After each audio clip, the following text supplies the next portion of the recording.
Hello and welcome. So, Diamond Distribution used to be essentially a monopoly in comic book distribution. At least when you're talking about sending comic books to comic book shops. There's newsstand distribution, bookstore distribution, stuff like that, and those are their own different unique markets, and they have their own distributors, and things are weird and crazy. Uh, I remember when I worked at a bookstore, I had to work with a lot of distributors when I was placing orders for the boss, and that's not how it is in comic books. As a comic book store owner for about, 15 years, 20 years, you had Diamond. Everybody else in the space was out of business. That all changed. Pandemic hit, DC spun off its distribution stuff to two new companies, which were comic book shops that had been like, hey, we're comic book businesses that we're now going to do distribution. They already had, the ability to ship product around. Lunar, and I forget the other one's name. And a little bit later, Marvel did the same thing. And Marvel was like, hey, we're going to have Penguin Random House ship all of our comic books. So for Diamond, they just lost their two big income streams. One is DC, which is completely gone. And then they were a redistributor from Penguin Random House. So the margins there, crushed. No margin. And all hitting Chapter 11 proves, see right here, all hitting Chapter 11 proves is that there's just not enough business left in the comic book market for Diamond. Without the big two funneling lots of money through Diamond, they're left with a bunch of indie books and Image. And apparently that just ain't making enough money. Now Diamond, kinda unethical. Many distribution companies are, by the way. This is not a unique to Diamond thing. But you can go out there. I recommend Peter Simeti, Comic Book Radio, Alternate Comics. I recommend getting his take on this kind of stuff. And he's got this stream here. I haven't watched the whole thing yet, but there was a little bit here where he talks about some of the history, and he uses a very interesting language. So I'm going to mute myself. We're going to watch this, and then we will come back. We left him before DC. We left him in April 2020, and I think DC left in May 2020. How dare you back then, right? How dare I do any of the things I do in comics? Oh, let me tell you, they squeezed me out of that industry. I was just... And that's what I wanted to get to. Squeezed me out. So one of the things I always marvel about in the comic book industry is how anybody can make any kind of money. Because if you start having everybody take their cuts, that $5 book that you buy, $2.50 goes to the store, $2.50 goes to the distributor.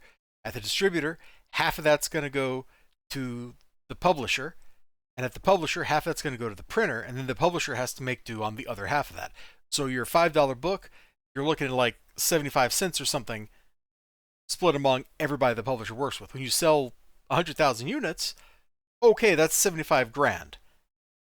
You can make books on that. You sell 1,000 units, that's $750. Who can live on that? Nobody.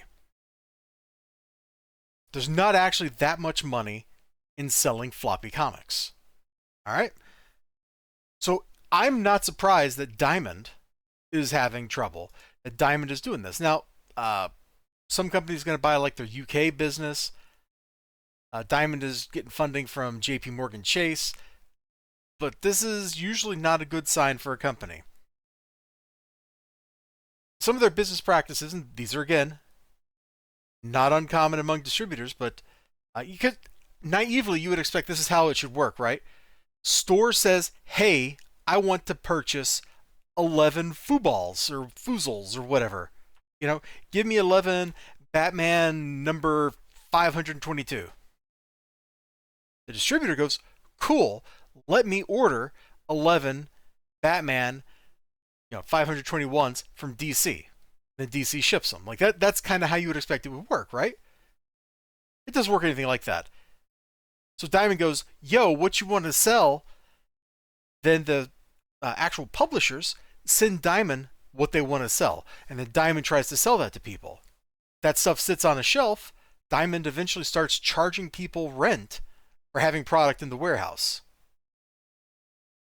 So not only is Diamond making money off of the stores, and eventually you, the comic book purchaser, but Diamond is also making money off of the companies whose products they're selling.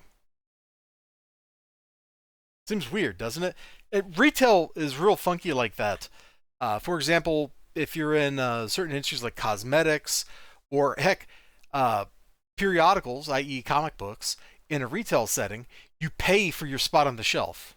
You're basically renting territory to put product in, and you hope to sell enough product to pay for the spot. It's brutal. It's absolutely brutal. So Diamond has done a lot of things. One thing that always kind of seemed to happen more and more as time went on, up until the pandemic at least, was stores didn't seem to be getting the stuff they ordered. Which is very much how Monopoly, that's like core Monopoly behavior. Hey, I ordered 11 Batman 521s. You sent me 9, but you also sent me 30 Jimmy Joe Kung Fu Master or something, right? And they're like, oh yeah, well the Jimmy Joe Kung Fu Masters, they have full returnability. And that's just because the publisher wanted to ship those out to give big numbers for like their number 1. But at the same time, you're 2 Batman short. It's hard to run a business like that. Both for the store, and for the distributor, and frankly, the publishers too. So this has been a long time coming. I'm surprised Diamond has made it this long since the exit of DC from the stuff that they have. As Peter Simeti said, I love the language. I love that language. They squeezed me out. That's what happened to Diamond right now. They've been squeezed out. Marvel wanted to capture more revenue. DC wanted to capture more revenue. They wanted to have more control over their distributor. They wanted the distributor to work with them better, to be more integrated into their chains, like their supply chains. Like Marvel's already, I haven't double checked, but I'm 99% sure Marvel's trade paperbacks go through Penguin Random House. Like they already have a pre-existing distribution relationship there. So why not, economy of scale, use the same warehousing, use the same trucks, all that stuff. I don't know how Diamond held on for 4 or 5 years after all that business left. Somehow they did. And now the time has come to file for Chapter 11. We'll see if they emerge from this. I kind of feel bad for comic book stores, but they've also kind of done this to themselves because they got so used to having just one distributor. I think I mentioned earlier, like when I worked at a bookstore, I had like 12 different distributors I was placing orders with. They all had different online portals. Some you had to call. Like it was a complete mess. That's how every other company that buys books does it, is they have a bunch of distributors and they have to work with them all. Comic book stores are just going to have to realize that things really are different, man. You want to sell those Marvel books, you got to call up Penguin Random House now. You can't just get them through Diamond. What does this mean for Image, indie books? I don't know. It's going to be really fascinating, really interesting to see where the industry goes over the course of the next year as everybody realizes Diamond is a dead man walking, and you probably don't want to do business with them. Anyway, thank you so much for joining me. Hopefully this was a little interesting, or at least a little educational for you. I really don't know what the industry is going to do next. Like, I was surprised this took this long. I was expecting it, and I'm surprised how long it took. Well, take care. Bye-bye.